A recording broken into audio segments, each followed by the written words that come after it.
I'm Jennifer, 32. Standing in the opulent grand ballroom, chaos erupted around me. My brother Daniel's wedding, once a symbol of his ascension into the wealthy Thompson family, had turned into a disaster.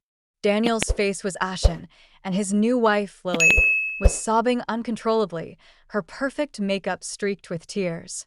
Mr. Thompson, Lily's father, looked like he'd been struck by lightning, his usually confident demeanor shattered. My mind flashed back to the moment that triggered this chaos.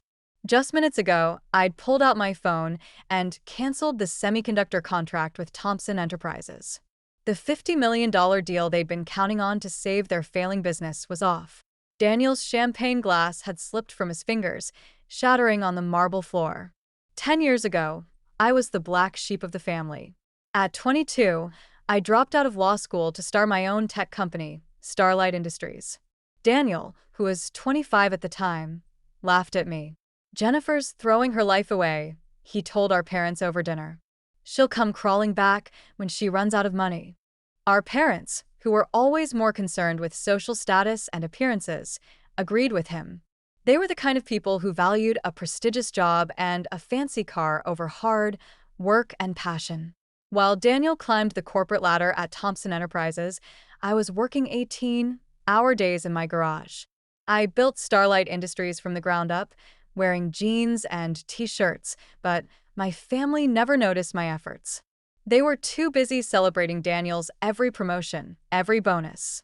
As far as they knew, I was just a mid-level executive at some tech startup. In reality, Starlight Industries was worth over $2 billion, but I'd kept my ownership private, operating through holding companies. Thompson Enterprises, in their desperation for the semiconductor deal, had no idea they were negotiating with me. The day of Daniel's wedding arrived. I wore a simple yet elegant red dress, a designer piece that my family wouldn't recognize. The ceremony was as extravagant as you'd expect when a wealthy old money family married into a rising one. There were hundreds of guests, crystal chandeliers, and endless champagne. When I asked my mother where I should sit, she waved it off. Lily's family had so many important guests. "You understand, right?" I did understand.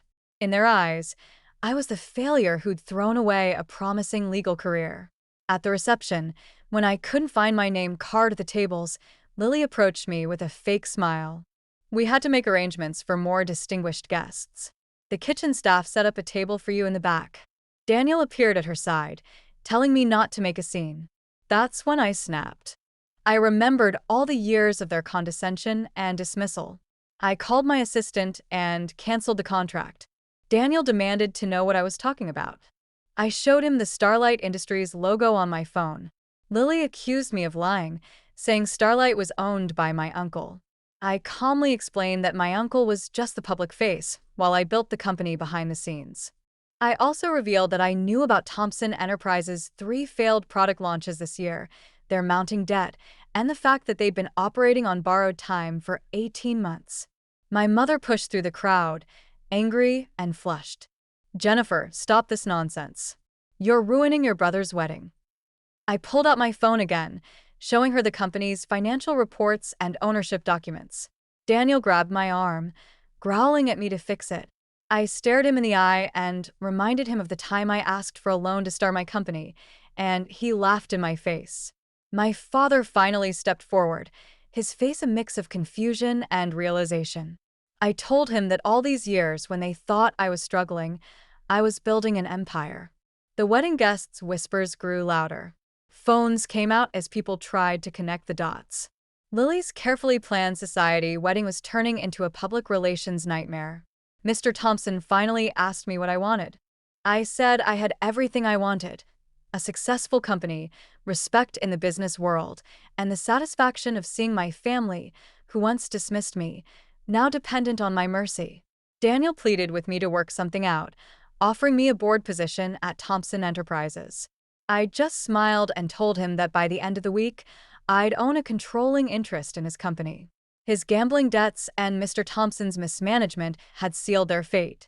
In the weeks that followed, Thompson Enterprises' stock plummeted. Lily filed for an annulment. My parents left me voicemails that went from angry demands to tearful pleas.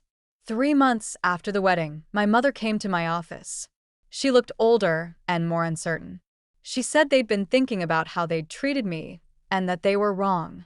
They thought success was like Daniel, all flash and no substance, but now they saw the real success I'd built. I asked her if she came to apologize or because she needed help with the country club fees. She flinched.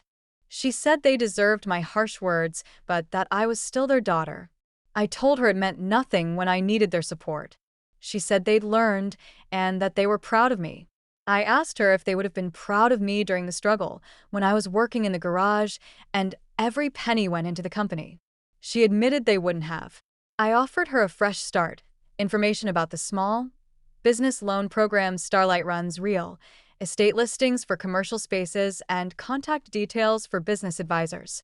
I made it clear that there would be no shortcuts, no special treatment. As I watched her leave, I knew that the kitchen table at Daniel's wedding was the best seat in the house. It showed me the true colors of my family. Now, Starlight Industries continues to grow, and I'm focused on building an even greater future. Daniel eventually found a job as a junior analyst at a small firm, learning the value of honest work. My parents opened a small coffee shop with a loan from Starlight. It wasn't flashy, but it was real. And I still keep my old garage workbench in my office, a reminder of where I started and the importance of what I've built.